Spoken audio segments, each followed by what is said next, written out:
s'opposer aux autorités les plus grandes dans l'Église. Être suspens ad divinis pour un évêque, c'est une chose grave, une chose très pénible. Comment peut-on supporter une chose comme celle-là, sinon pour des raisons excessivement graves? Et oui, les raisons de notre attitude et de votre attitude sont des raisons graves. C'est la défense de notre foi. Je fais une œuvre tout à fait semblable à celle que j'ai accomplie pendant 30 années, et voici que tout à coup, je suis suspens ad divinis, peut-être bientôt excommunié, séparé de l'Église, renégat, que sais-je? Est-ce possible?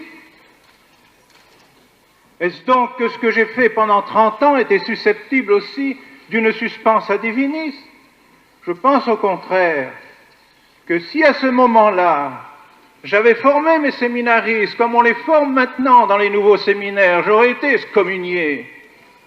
Si j'avais à ce moment-là enseigné le catéchisme qu'on enseigne dans les écoles à ce moment-là, on m'aurait dit hérétique. Et si j'avais dit la Sainte Messe, comme on l'a dit maintenant, on m'aurait dit suspect d'hérésie. On m'aurait dit aussi hors de l'Église. Alors je ne comprends plus. Quelque chose précisément a changé dans l'Église.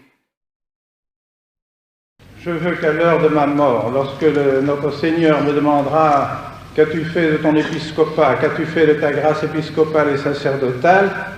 je ne puis pas entendre de la bouche du Seigneur « Tu as contribué à détruire l'Église avec les autres. »